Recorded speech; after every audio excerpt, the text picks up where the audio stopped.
નમસ્તે વિદ્યાર્થી મિત્રો, ધોરણ 12 આંકડાશાસ્ત્રની અંદર ચેપ્ટર નંબર 5 સંભાવના, એની અંદર આપણે અગાઉ થિયરી જોયેલી અને એને લગતા ઉદાહરણો પણ અગાઉના વિડીયોમાં જોયા. હવે એ ઉદાહરણોને લગતા એક્ઝામ્પલ્સ સ્વાધ્યાય 1.1, આમ બીજા ભાગનું પહેલું ચેપ્ટર એ ટોટલ 5મા નંબરનું ચેપ્ટર છે. એમ આપણે ગણીએ ટોટલ 9 ચેપ્ટરમાંથી આ 5મા નંબરનું ચેપ્ટર. એમાં સ્વાધ્યાય 1.1 તમે જોશો તો અગાઉ મેં ઉદાહરણ ગણાયા એ જ મેથડના નિદર્શ અવકાશ, ઘટના, પૂરક ઘટના, યોગ ઘટના, છેદ ઘટના, એ બધા ઘટક તરીકે આપણે લખવાના રહેશે. સ્વાધ્યાય 5.1ની અંદર એટલે કે 1.1ની અંદર તમને જે કંઈ પણ ન આવડે એ તમે વોટ્સઅપ ગ્રુપની અંદર મેસેજ કરજો, તો હું એ એક્ઝામ્પલનો વિડીયો બનાવી અને તમને મોકલીશ. આજે આપણે નેક્સ્ટ થિયરી જોઈશું, સમસંભાવી ઘટના. સમસંભાવી ઘટના શબ્દ પરથી જ ખબર પડે છે કે સમ એટલે સરખી, સંભાવી એટલે સંભાવના. જે બે ઘટનાઓની સંભાવના સરખી હોય છે એ સમસંભાવી ઘટના કહેવાય. પણ એ એનો ગુણધર્મ થયો. વ્યાખ્યાની અંદર આપણે એ વ્યાખ્યા લખી શકીએ નહીં. કેમ ના લખી શકીએ? કેમ કે આપણે આ સમસંભાવી શબ્દનો ઉપયોગ સંભાવનાની વ્યાખ્યાની અંદર કરવાનો છે. એટલે સમસંભાવી ઘટનાની વ્યાખ્યા કઈ રીતના લખવાની એ હું અહીંયા તમને સમજાવું છું. પરીક્ષામાં તમે એ જ રીતે જ લખશો તો માર્ક્સ મળશે. બે ઘટનાની સંભાવના સરખી હોય તો તે સમસંભાવી ઘટના છે એવું જો બોર્ડની અંદર લખશો તો કોઈ માર્ક્સ આપશે નહીં. તો ધ્યાન આપજો કે કોઈ યાદચ્છિક પ્રયોગના નિદર્શ અવકાશની બે કે તેથી વધુ ઘટનાઓ પૈકી એક ઘટના બનવાની શક્યતા એ બીજી કોઈ પણ ઘટના બનવાની શક્યતા કરતાં વધારે કે ઓછી હોવાનું કોઈ દેખીતું કારણ ન હોય તો તેવી ઘટનાઓ સમસંભાવી ઘટના કહેવાય. બે કે તેથી વધુ ઘટનાઓ પૈકી એક ઘટના બનવાની શક્યતા એ બીજી કોઈ પણ ઘટના બનવાની શક્યતા કરતાં વધારે હોય કે ઓછી છે એનું કોઈ દેખીતું કારણ ન હોય ત્યારે આપણે કહી શકીએ કે એ બે ઘટનાઓ સમસંભાવી ઘટનાઓ છે. નેક્સ્ટ છે સાનુકૂળ પરિણામો. એટલે કોઈ યાદચ્છિક પ્રયોગના નિદર્શ અવકાશના પ્રાથમિક ઘટનાઓ પૈકી જે પરિણામો અમુક ઘટના એ બની છે તેનો નિર્દેશ કરતા હોય તેવા પરિણામોને ઘટના એના સાનુકૂળ પરિણામો કહીએ છીએ. એનું આપણે ઉદાહરણ જોઈએ કે એક સિક્કાને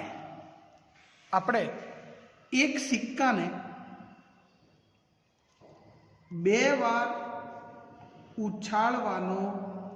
ઉછાળવાના પ્રયોગમાં ઘટના એ એમ કહીએ કે ઓછામાં ઓછી એક છાપ મળે. આ ઘટના એ છે. તો સિક્કાને બે વાર ઉછાળવાના પ્રયોગનો નિદર્શ અવકાશ યુ શું થશે? તો HH, HT, TH અને TT આ એનો નિદર્શ અવકાશ થયો. એમાં ઘટના એના ઘટકો, ઘટના એના સાનુકૂળ પરિણામો કયા કયા થાય? તો ઓછામાં ઓછી એક છાપ મળે એટલે એક છાપ હોય કાં તો બે છાપ હોય. તો બે છાપવાળો ઘટક પણ આવશે. અહીંયા એક છાપ છે તો એ પણ આવશે. આમાં એક છાપ છે એ પણ આવશે. પણ આમાં છાપ નથી એટલે એ ઘટક આવશે નહીં. તો નિદર્શ અવકાશના પ્રાથમિક પરિણામો કુલ શક્ય પરિણામો 4 છે. જ્યારે ઘટના એના સાનુકૂળ પરિણામો કેટલા થયા? તો 1, 2 ને 3. એટલે એના સાનુકૂળ પરિણામોની સંખ્યા 3 કહેવાય. તો એના સાનુકૂળ પરિણામો m બરાબર 3 મળશે. જ્યારે નિદર્શ અવકાશના કુલ પરિણામો n બરાબર કેટલા છે? 4. આ રીતે આપણે m અને n મેળવીએ છીએ. એની મદદથી સંભાવનાની ગાણિતિક વ્યાખ્યા અનુસાર સંભાવના કઈ રીતના મેળવીશું એ હમણાં તમને સમજાવું. પહેલા વ્યાખ્યા સમજી લઈએ. તો સાનુકૂળ પરિણામો એટલે કોઈ ઘટના એ બને એનો નિર્દેશ કરતા હોય તેવા પરિણામોની સંખ્યા. તો ઓછામાં ઓછી એક છાપ મળે એનો નિર્દેશ કરતા પરિણામો કયા? તો HH, HT, TH. કેટલા છે? તો 3 છે. તો આવા પરિણામો ની સંખ્યા સાનુકૂળ પરિણામોની સંખ્યા m વડે દર્શાવાય છે. સંભાવનાની જે ગાણિતિક વ્યાખ્યા છે એને બીજા કયા નામથી ઓળખાય છે? તો પ્રશિષ્ટ વ્યાખ્યાથી પણ ઓળખાય છે. આ MCQમાં હોય છે પ્રશ્ન. તો ગાણિતિક વ્યાખ્યા અને પ્રશિષ્ટ વ્યાખ્યા પણ કહેવાય. અને ગાણિતિક વ્યાખ્યા છે શું? તો યાદચ્છિક પ્રયોગના શાંત નિદર્શાવકાશ u ના પરસ્પર નિવારક અને નિશેષ તથા સમસંભાવી પરિણામોની સંખ્યા n છે. જોજો આ ખાસ સમજજો. પરસ્પર નિવારક અને નિશેષ અને સમસંભાવી પરિણામો એની સંખ્યા n છે. આ પરસ્પર નિવારક, નિશેષ અને સમસંભાવી પરિણામો છે એને પ્રાથમિક પરિણામો કહેવાય. જેમ કે આ ઉદાહરણ હમણાં આપણે જોયું એમાં એક સિક્કાને 2 વખત ઉછાળવાના પ્રયોગના સમસંભાવી, પરસ્પર નિવારક, નિશેષ, સમસંભાવી પ્રાથમિક પરિણામો કયા કયા છે? તો 4 છે. એક છે HH, બીજો છે HT, ત્રીજો છે TH અને ચોથો છે TT. આમ પરસ્પર નિવારક, નિશેષ અને સમસંભાવી પરિણામોની સંખ્યા n છે અને ઘટના એના સાનુકૂળ પરિણામોની સંખ્યા m છે. તો ઘટના એ બને તેની સંભાવના પ્રોબેબિલિટી ઓફ a, PA એમ કહીએ છીએ, પણ એને બોલવાનું પ્રોબેબિલિટી ઓફ a કે P ઓફ a બરાબર m ભાગ્યા n. જ્યાં m કેવો હોય હંમેશા? તો ગ્રેટર દેન ઓર ઇક્વલ ટુ 0. ભાગાકારમાં જે n છે એ કુલ પરિણામોની સંખ્યા કેવી હોવી જોઈએ? તો ગ્રેટર દેન 0. પ્રાકૃતિક તો ખરી જ, બરાબર. પ્રાકૃતિક પણ મળશે આપણને. શાંત નિદર્શાવકાશ કીધો એટલે કુલ ઘટકો કેટલા છે ખબર છે, એટલે n ગ્રેટર દેન 0. બંને પૂર્ણાંક હોવા જોઈએ. m n પૂર્ણાંક છે. m તરીકે 0 હોઈ શકે અને બધા પૂર્ણાંક હોઈ શકે, અને n બધા પૂર્ણાંક પણ કેવા? ધન પૂર્ણાંક જ, એટલે એને પ્રાકૃતિક કહેવાય. તો જે કંઈ પણ m હશે એ કેવો હશે? તો 0 કે 0 કરતાં મોટો અને n કરતાં નાનો કે n જેટલો, આવું હોઈ શકે. પણ n કદી 0 થશે નહીં. આ શરતો એટલા માટે કે આ વસ્તુ વ્યાખ્યાયિત થવી જોઈએ. છેદમાં 0 ચાલે નહીં, એટલે n નોટ ઇક્વલ ટુ 0. હવે કુલ પરિણામો 10 હોય અને એમાંથી સાનુકૂળ પરિણામો 12 હોય. 10માંથી 12 પરિણામો મળે ખરા? ના મળે. એટલે m જે છે એ n કરતાં નાનો કાં તો સરખો હોય, બરાબર. આ બધી એની શરતો છે, એમાં ધ્યાન આપવાની એટલી જરૂર નથી, પણ આ ખાસ લખજો. પ્રોબેબિલિટી ઓફ a બરાબર m ભાગ્યા n. m શું છે? તો ઘટના એના સાનુકૂળ પરિણામો, અને n શું છે? તો નિદર્શાવકાશ યુના પ્રાથમિક પરિણામોની સંખ્યા. ઓકે. હવે સંભાવનાની પ્રશિષ્ટ એટલે કે ગાણિતિક વ્યાખ્યાની ધારણાઓ. તો નિદર્શાવકાશના પરિણામોની સંખ્યા શાંત છે, નિશ્ચિત છે.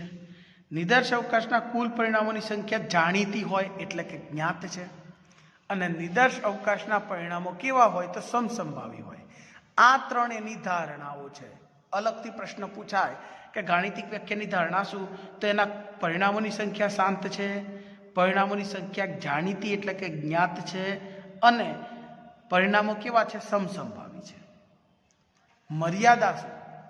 તો નિદર્શાવકાશના પરિણામોની સંખ્યા અનંત હોય તો સંભાવના મળતી નથી. નિદર્શાવકાશના પરિણામોની સંખ્યા એટલે છેદમાં n અનંત હોય તો સંભાવના કઈ રીતના શોધવાની? એટલે એ મળતી નથી. બીજું, નિદર્શાવકાશના કુલ પરિણામોની સંખ્યા અજ્ઞાત હોય, ખબર જ ના હોય કે n કેટલા છે, તો ક્યાંથી સંભાવના મળે? તો સંભાવના મળતી નથી. અને ત્રીજું, પ્રાથમિક ઘટનાઓ સમસંભાવી ન હોય તો આ સૂત્ર વાપરી શકાતું નથી, કેમ કે ધારણાની અંદર સમસંભાવી હોય તો જ સૂત્ર વપરાય છે. એટલે પ્રાથમિક ઘટનાઓ સમસંભાવી હોવી જરૂરી છે. તમારામાંથી કેટલાકને પ્રશ્ન થશે કે હોય જ નહીં, જે કંઈ પણ પ્રાથમિક પરિણામો છે એ બધા સમસંભાવી જ હોય ને. પણ ના, દરેક વખત એવું હોતું નથી. એ ક્યારે નથી હોતું એ હું તમને સમજાવીશ. નેક્સ્ટ, સંભાવનાની વ્યાખ્યામાં સમસંભાવી શબ્દનો ઉપયોગ થાય છે. હવે સંભાવનાની તો વ્યાખ્યા કરીએ અને એની અંદર સમસંભાવીના શબ્દનો ઉપયોગ થાય છે. આ થોડું સંભાવનાની સમજ માટે યોગ્ય કહેવાય નહીં. ઓકે, બરાબર છે. તો આ ગાણિતિક વ્યાખ્યાની મર્યાદાઓ. હવે સંભાવનાના કેટલાક અગત્યના પરિણામો જોઈએ તો 0 less than or equal to probability of A less than or equal to 1. કોઈપણ ઘટનાની સંભાવના 0 કે 0 કરતાં મોટી, 1 કે 1 કરતાં નાની હોય. અશક્ય ઘટનાની સંભાવના 0 હોય. ચોક્કસ ઘટનાની સંભાવના 1 હોય. અને પ્રોબેબિલિટી ઓફ એ ડેશ એની પૂરક ઘટનાની સંભાવના 1 માઇનસ પી ઓફ એ થાય. આ સૂત્ર 4 થયા. પછી એ આખો ગણ બીની અંદર આવી જાય એટલે ઘટના એના બધા ઘટકો ઘટના બીમાં પણ હોય તો એની સંભાવના કરતાં બીની સંભાવના વધારે થશે. ઓકે. અને એમનો છેદગણ શું થાય તો એ છેદ બી કરશો તો એ ઘટના એ પોતે જ થશે. તો બી માઇનસ એની સંભાવના આપણે સૂત્ર હવે હું નેક્સ્ટ વિડીયોની અંદર આ જ વિડીયોની અંદર પાછળ સૂત્રો બધા સમજાવું છું. એમાં પ્રોબેબિલિટી ઓફ બી માઇનસ એનું સૂત્ર કઈ રીતના આવ્યું એ પણ હમણાં સમજાવીશ. પણ એનું પરિણામ અત્યારે થોડુંક જોઈ લો કે બી માઇનસ એ એટલે પી બી માઇનસ પી ઓફ એ છેદ બી કઈ રીતના આવ્યું હમણાં સમજાવું છું. પણ એ છેદ બીને શું કહેવાય? એ કહેવાય એટલે એને પી બી માઇનસ પી એ કહી શકાય. આ જે અગત્યના પરિણામો છે એ તમને સૂત્રો બધા ભણાવી દીધા પછી ફરીથી એક વખત આ સમજાવીશ. Thank you. હવે આપણે નેક્સ્ટ સંભાવનાના અગત્યના 9 સૂત્રો જોઈએ. હા, બધા સૂત્રો સંભાવનાના એક બાજુથી આપણે દરેકે જોવાના છે. એમાં સૌથી પહેલું સૂત્ર છે પ્રોબેબિલિટી ઓફ એ યોગ બી. શબ્દોમાં કહેવાય કે ઘટના એ અથવા ઘટના બી, એને એમ કહીએ કે એ અને બી બે ઘટનાઓ પૈકી ઓછામાં ઓછી એક ઘટના બને તેની સંભાવના. બે પૈકી ઓછામાં ઓછી એક ઘટના બને તેની સંભાવના આપણે આ કહીએ. ઓકે. હવે પી ઓફ એ યોગ બી બરાબર પી એ વત્તા PB minus P of A છેદ બી. આ કઈ રીતના આવ્યું તો એ મેં તમને અગાઉ વાત કરી એમ ખાલી યોગગણ એ યોગ બી માં બધું જ આવે. તેમાં એ નો સમાવેશ કરીએ અને બી નો સમાવેશ કરીએ તો એ છેદ બી બે વખત આવી જાય છે. એટલે એક વખત દૂર કરવો પડે એટલે પી એ વત્તા PB minus P of A છેદ બી.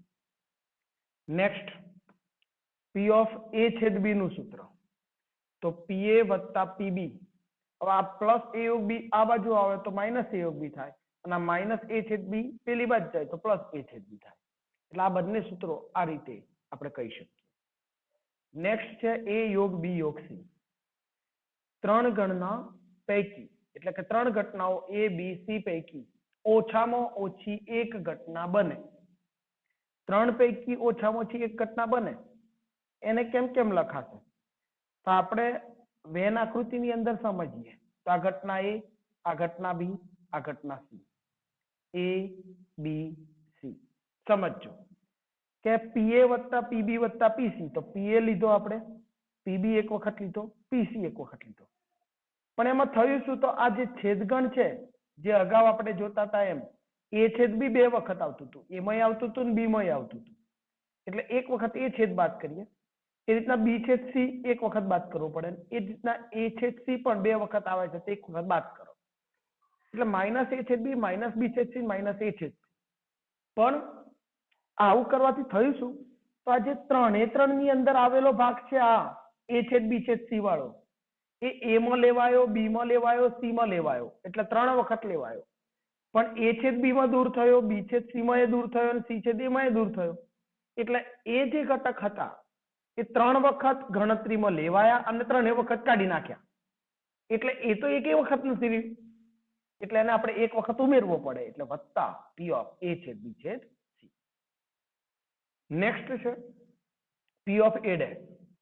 પી ઓફ એ ડેશ એટલે કે P of U minus A નો ડેશ પૂરક ઘટના કેમ કેમ થાય તો પૂરક ઘટના મેળવવી છે તો યુ માંથી એ બાદ કરો.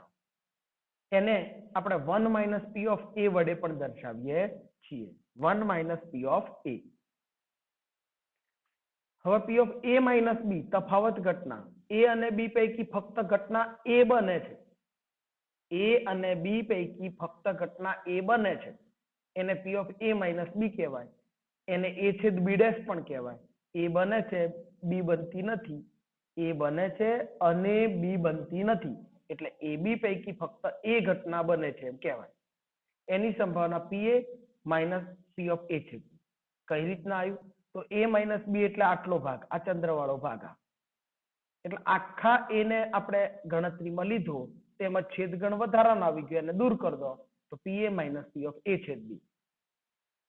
આ રીતે આપણે આ 1 થી 5 સૂત્રો સમજ્યા. પોચમાના જેવું જ છઠ્ઠું સૂત્ર છે અને પોચમું છઠ્ઠું ભેગું કરી અને આપણે 9મું સૂત્ર બનાવવાનું છે. જોઈશું આપણે. જોઈએ છઠ્ઠું સૂત્ર કે પી ઓફ બી છેદ એ ડેશ, એટલે કે એ અને બી પૈકી ફક્ત ઘટના બી બને છે.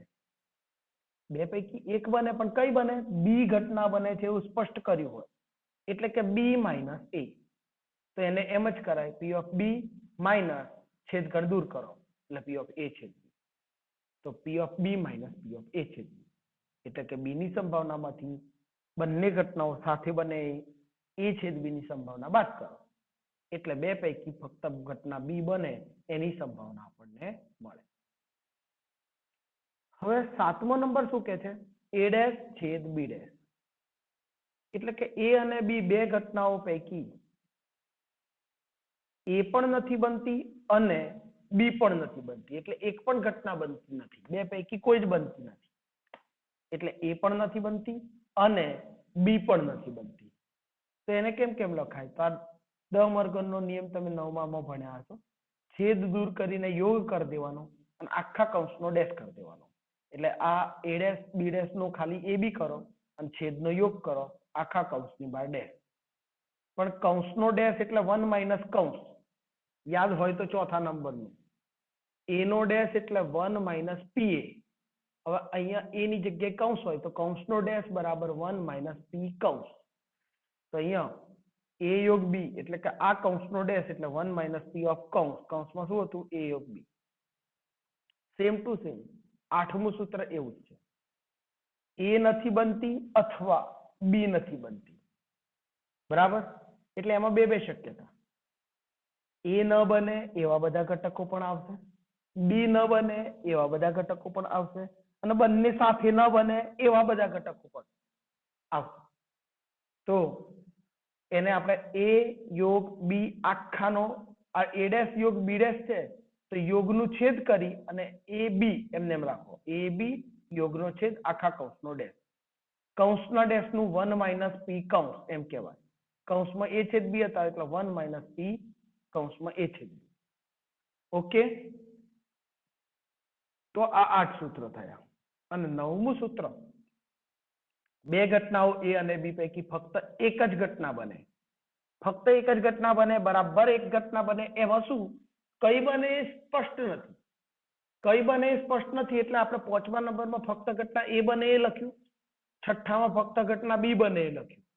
તો આપણે અહીંયા બે શક્યતાઓ છે. કાં તો ફક્ત એ બનતી હશે અથવા ફક્ત બી બનતી હશે. અથવા ને આપણે સરવાળાથી લખીએ એટલે ફક્ત એ બને એટલે પી ઓફ એ માઇનસ બી, અથવા એટલે સરવાળો, ફક્ત બી બને એટલે પી ઓફ બી માઇનસ. 5મા નંબરના સૂત્ર પરથી એ માઇનસ બી ને પી એ માઇનસ પી ઓફ એ છેદ બી કહેવાય. અને છઠ્ઠા નંબરના સૂત્રમાં પીબી માઇનસ એ એટલે PB minus P of A છેદ બી કહેવાય. તો આમ PB minus P of A છેદ બી અને પીએ માઇનસ પી ઓફ એ છેદ બી. સરવાળો કરો તો પીએ વત્તા પીબી થશે. બરાબર? આ પીએ ને પેલો પીબી એનો સરવાળો. અને આ માઇનસ પી ઓફ એ છેદ બી માઇનસ પી ઓફ એ છેદ બી બે વખત છે એટલે માઇનસ 2 વખત પી ઓફ એ છેદ બી. ઓકે? આટલા સુધી આપણે આ સૂત્રો બધા